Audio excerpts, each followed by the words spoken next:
Myself, Dr. Supriya Satpute, Associate Professor from the Department of Anatomy. Today we are going to study the suprarenal gland, or they are also called as adrenal glands. So at the end of the lecture, students should be able to describe and identify the gross features and microanatomical features of the suprarenal gland.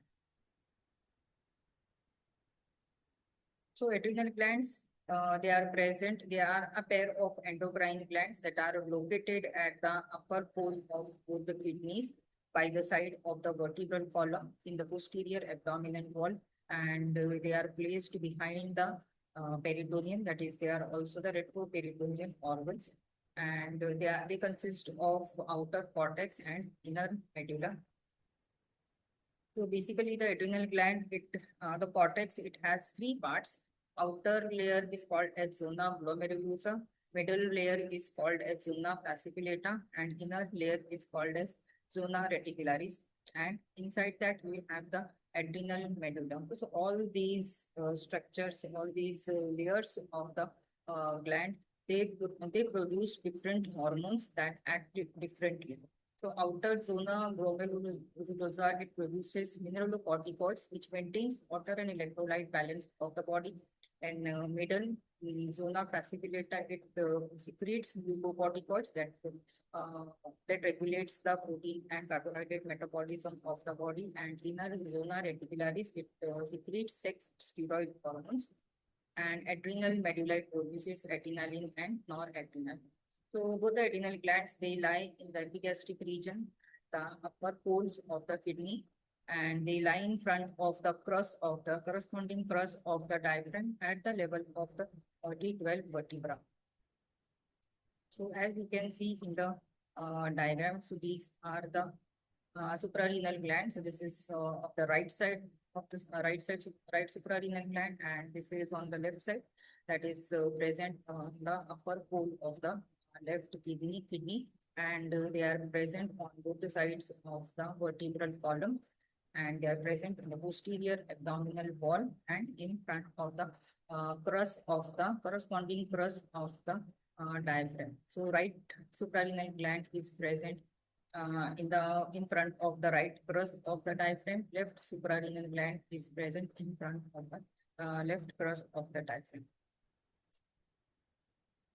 Then each suprarenal gland, they are flattened posteriorly. They are yellowish, golden yellowish in color, and their appearance is nodular. That is, on external appearance, they appears to be nodular.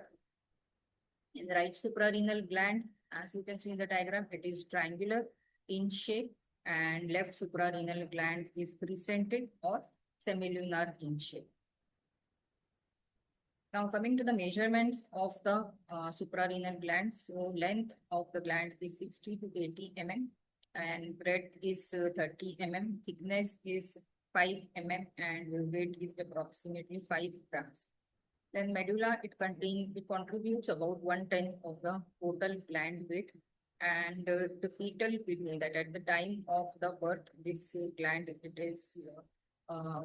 is a one size of the gland at birth is about 1/3 of the size of the kidney, but in adults, the size of the gland is 1/38 of the size of the kidney. Now coming to the coverings or the sheath of the gland, so it is surrounded by the two sheaths. That is the sheath of the perirenal fat. So this sheath is a layer of loose areolar tissue that surrounds the kidney and also the suprarenal gland. And outside the this we have the renal fascia. So renal fascia is at the lower end of the kidney, lower pole of the kidney, this renal fascia, it splits, and anterior layer covers the anterior surface of the kidney, and posterior layer covers the posterior surface of the kidney. At the upper pole of the kidney, these two layers, anterior and posterior layers of the renal fascia, they unite with each other, and again they split to enclose the suprarenal gland, and in between we will have the septum. So this septum, it divides this fascia into two compartments. So the suprarenal gland and the kidneys, they lie in the separate compartments. Then at the upper pole of the suprarenal gland, this fascia from both the surfaces, it is reflected onto the under surface of the diaphragm. So that is the renal fascia. And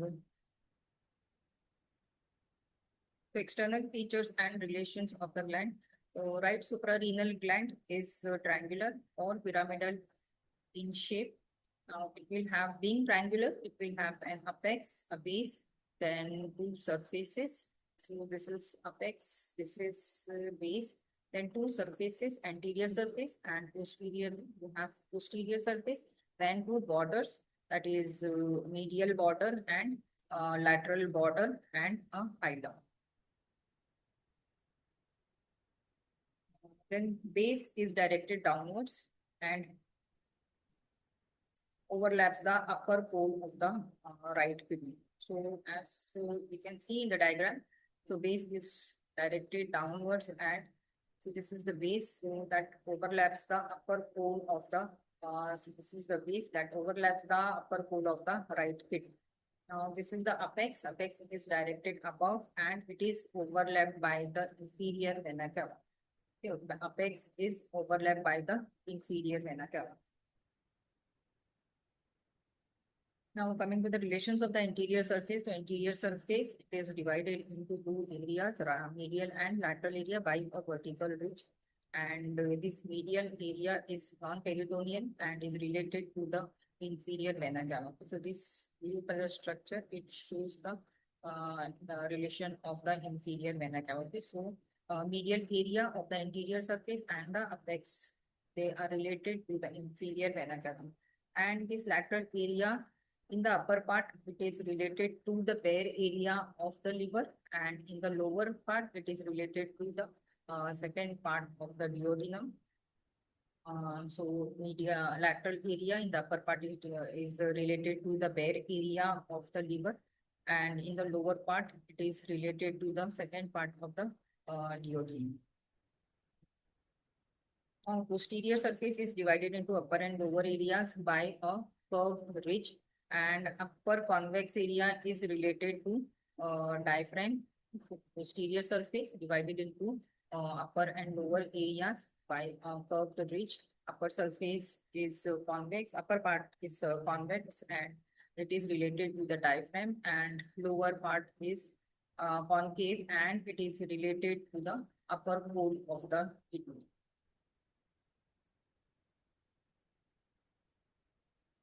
Okay, then medial border. So this is the medial border. So medial border is thin and it is related to the right celiac ganglion and right phrenic artery. Okay, so this is the medial border. So this is the medial border. So medial border is related to, so this is the right phrenic artery. Sorry, right phrenic artery, right inferior phrenic artery. So that is said to be the first branch from the abdominal aorta. So it is medial border is related to the right celiac ganglion and right phrenic artery. Then near the apex, we have the hilum of the gland, and through which the suprarenal vein leaves the gland. So, so on the anterior surface near the apex, we have the hilum of the right suprarenal gland that gives passage to the right suprarenal vein. So this is the hilum of the right suprarenal gland. So right suprarenal vein emerges from the gland on the anterior surface of the gland near the apex. Then left suprarenal gland. So the shape of the left suprarenal gland is semilunar or precentric, and it has two ends, upper end, lower end, and two borders, medial border and lateral border, and two surfaces, that is anterior surface and posterior surface, and it will have a hilum that is near the lower end. So this is precentric. Left suprarenal gland is precentric or semilunar in shape. So this is the so it will have the upper pole and lower pole, or upper end and lower end. Then two borders. This is the medial border, and this is the lateral border. This is anterior surface and posterior surface. So upper end is narrow and it is related to the spleen, and lower end is rounded, and it covers the, or it overlaps the upper part of the medial border of the kidney. Then anterior surface is divided into the upper part and the lower part. Anterior surface is divided into upper part and lower part by a ridge, and upper part is covered by the peritoneum and related to the posterior surface of the cardiac end.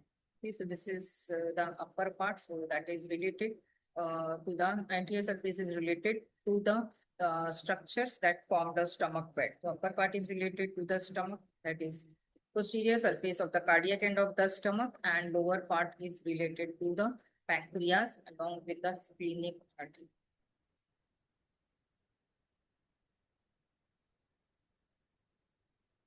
Okay, so this is the diagram to show the relations of the anterior on the anterior surface and the posterior surface of both the glands. So this is the anterior view of the right suprarenal gland. So right suprarenal gland on the anterior surface is divided into two, medial and lateral area. Medial area is related to inferior vena cava, and lateral area is related to bare area of the liver. And on the posterior surface, right suprarenal gland in the upper part is related to the diaphragm, and lower area is related to the kidney. And then left suprarenal gland on the anterior surface, it is related to the lesser sac and the structures that forms a stomach bed, that is in the upper part. It is related to the posterior end of the posterior part of the cardiac end of the stomach, and in the lower part, it is related to the pancreas and the splenic artery. And the posterior surface of the left suprarenal gland in the upper part, it is related to the diaphragm, and the lateral part is related to the kidney, that is the medial border of the kidney. The posterior surface, it is divided by a ridge into lateral and medial area. So this lateral area is related to the kidney, and the medial area is related to the left crus of the diaphragm. So medial area is related to the left crus of the diaphragm, and the lower area is lateral area is related to the kidney. The medial border of the left suprarenal gland, it is as you can see in the diagram, it is convex, and it is related to the left celiac ganglia and left inferior phrenic artery. So this is left inferior phrenic artery, and then it will be related to the left gastric arteries, that are the branches from the celiac trunk. Then lateral border is concave. So this is the lateral border and is in contact with the kidney.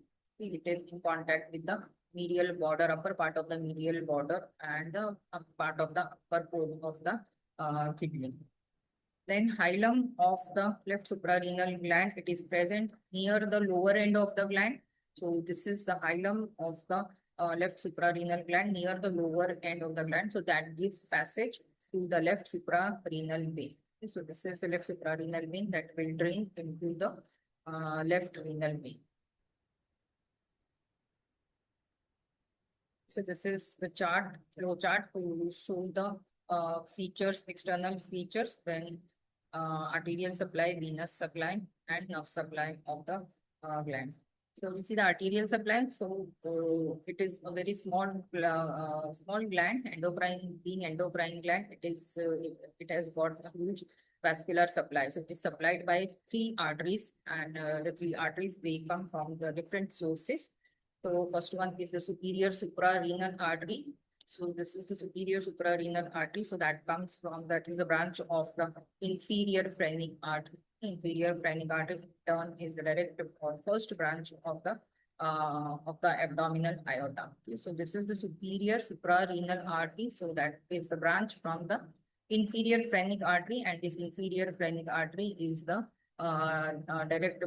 first branch from the abdominal aorta. Then this suprarenal gland is also supplied by the middle suprarenal arteries. middle suprarenal arteries, and these are the direct branches from the abdominal aorta. Then inferior suprarenal artery, they are the branches from the renal artery. So the gland, it has huge vascular supply through different arteries that comes from different sources. Now coming to the venous drain, so it is drained by a single suprarenal vein. So on the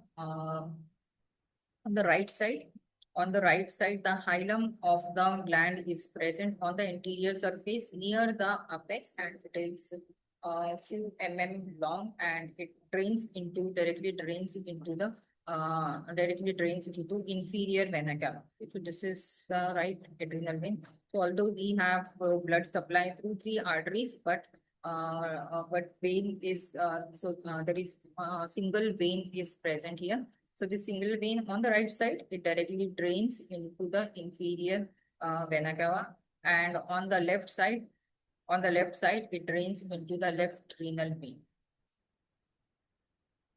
It's on the left side. So this is the hilum of the left suprarenal gland. So that is present near the lower border of the gland, near the lower pole of the gland, and it drains into the left renal vein. This left renal vein, it drains into the inferior vena cava, and on the right side, the right suprarenal vein, it directly drains to the inferior vena cava. Lymphatic drainage is drains into the lateral aortic nodes. Then coming to the nerve supply, so this is the gland is supplied by the preganglionic sympathetic fibers. So these fibers, they come from the celiac plexus. Celiac plexus that is formed by the fibers from the Ta2L1, and these fibers, they act as preganglionic sympathetic fibers. Then they will pierce the cortex, and they will enter into the medulla, and then they will get synapsed with the ganglion cells that are present inside the medulla of the gland, and these cells, they act as the post-ganglionic sympathetic neurons.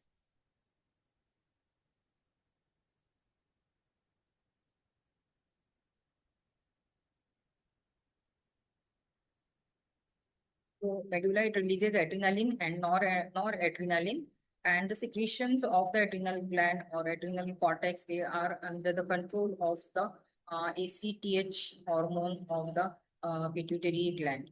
So this ACTH hormone, it is supplied by the pituitary gland, and the secretions from the adrenal gland, it depends on the controlled by the ACTH that is secreted from the pituitary gland. Now coming to the histology of the gland. So basically the gland is made up of two structures. On the outer side, we'll have the cortex, and on the inside the cortex, we'll have the medulla. A cortex, so cortex, it will have three layers. So from outer to inwards, outer layer is called as zona glomerulosa. So that forms about 15% of the total layer. And here you will have the ovoid cluster or cells. They are arranged in curved columns of small acidophilic cells. Then they secrete mineralocorticoids, and especially the principal ingredient of this mineralocorticoid is called as aldosterone. So this regulates the sodium-potassium balance of the body. So it helps in the absorption of the sodium from the urine and the excretion of the potassium. Then the middle layer is called as zona fasciculata. So that forms the 80% of the cortex. And here the cells are arranged in long straight columns, and the cells are large polyhedral light pink cells, and they are separated by the sinusoidal capillaries between the cells, between these columns of the cells. And the cells here, they are called as conjugocytes, and they are rich in vitamin C, lipids, and cholesterol.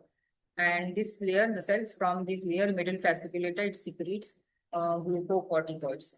And these glucocorticoids, they regulate the carbohydrate and protein metabolism of the body. Then its active principle is cortisol. So that helps in conversion of the protein to the carbohydrate. So that is said to be the anti-diabetogenic. So inner layer is called as zona reticularis. So that forms a 5% of the cortex. So here you will have the anastomosing cells are arranged here in anastomosing pods and that are separated by fenestrated capillaries. In these cells, they secrete sex hormones that is called as androgens and that regulates the secondary sexual characters in conjunction with the gonads. Then adrenal medulla, it consists of ganglion cells, capillaries, and sinusoid. So here in the microscopic picture, you can see. So here we have the sinusoid. So these are the sinusoids and capillaries. Then ganglion cells and ovoid groups of pale staining epithelioid cells are there. So that these cells are positive for chromatin reaction. So that the cells, what is chromatin reaction? So chromatin reaction is the reaction where the cells, they are stained brown when they are treated with the potassium bicarbonate and hence they are also called as, due to this reason, they are also called as pheochromocytes. So these cells here in the medulla secretes epinephrine and norepinephrine during emergence and they also stimulate nerve endings. So this is a chart showing so this is our adrenal gland. Adrenal gland inside will have the medulla. Outside will have the cortex. Cortex, it will have the 3 layers. Outer zona glomerulosa that forms the 15% of the cortex. Then that secretes mineralocorticoids that will regulate the mineral balance, that is sodium potassium balance of the body is regulated by the mineralocorticoids that are secreted by the zona glomerulosa. Then the middle layer that is called as zona fasciculata and this forms 80% of the cortex and cells present here, they will secrete the glucocorticoids and the active principle here is cortisol and these glucocorticoids, they will regulate the glucose metabolism of the body. Then the third layer is your zona reticularis. Zona reticularis cells present here will secrete the androgens, so that regulates the secondary sexual characters of the individual in conjunction with gonads. And the innermost area of the gland is called as smaller area that is called as adrenal medulla. So here you will have the chromatin cells that are also called as pheochromocytes. Then you will have the ganglion cells and you will have the capillaries and the sinusoids here. And with these adrenal medulla cells present here, they will release the epinephrine and norepinephrine that are also called as stress hormones. So that are released in case of emergency, that is flight movement of the body. Now coming to the development of the kidney, so adrenal cortex. So we structurally, anatomically, they are considered as a single entity, but functionally, structurally, and developmentally, adrenal cortex and medulla, they are different from each other. Developmentally, this medulla develops from the neuroectoderm, that is from the neural crest cells, and cortex, it develops from the mesoderm. Now, coming to the clinical integration, what is pheochromocytoma? Is a pheochromocytoma is nothing but the tumor of the chromatin cells. As these chromatin cells, they are also called as pheochromocytes because they stain brown when they are treated with the potassium bicarbonate, and the tumor is called as pheochromocytoma. So here in this case, the cells will produce a large quantity of the adrenaline and noradrenaline, and it is usually non-spreading or benign in nature. So the signs and symptoms are high blood pressure, tachycardia, palpitations, and episodic attacks of headache, and then sweating. That is the most common symptom. So these are some of the symptoms of the pheochromocytoma, and the surgical treatment is a resection of the tumor. That is the treatment of choice, and that is called as adrenalectomy. The removal of the surgical removal of the gland is called as adrenalectomy. And the other clinical condition is Cushing syndrome.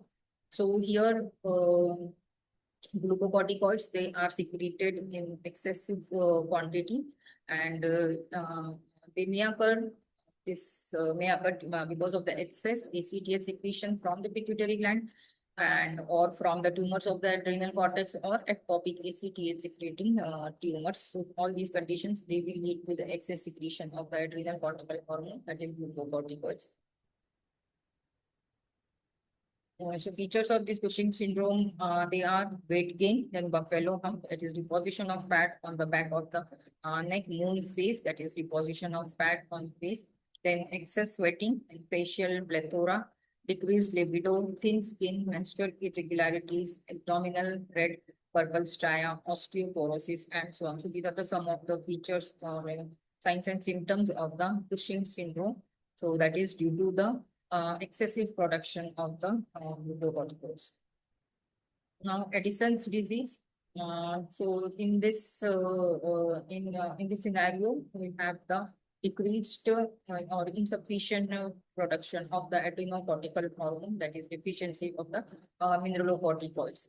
So features of the Addison's disease, it includes fatigue, weakness, and anorexia, postural hypotension, hyperpigmentation, vitiligo, gastrointestinal disturbances, and so on. So these are some of the signs and symptoms of the Addison's disease, and it is due to the insufficient secretion of the adrenocortical hormone.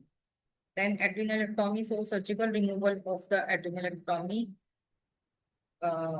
Surgical removal of the adrenal gland is called as adrenalectomy, and during this surgery, the surgeon has to take care of the adrenal vein. So vein is ligated first. So to prevent the sudden release of the catecholamines while manipulating the gland. So before the arteries, vein should be ligated first during the surgeries of the or removal of the adrenal gland to prevent the sudden release of the catecholamines in the blood. Chromaffin cells, we have seen that is from pheochromocytes. They are neuroendocrine cells. They are derived from the neural crest cells. And due to their staining property, that is affinity for chromium, they are called as chromaffin cells. Thank you.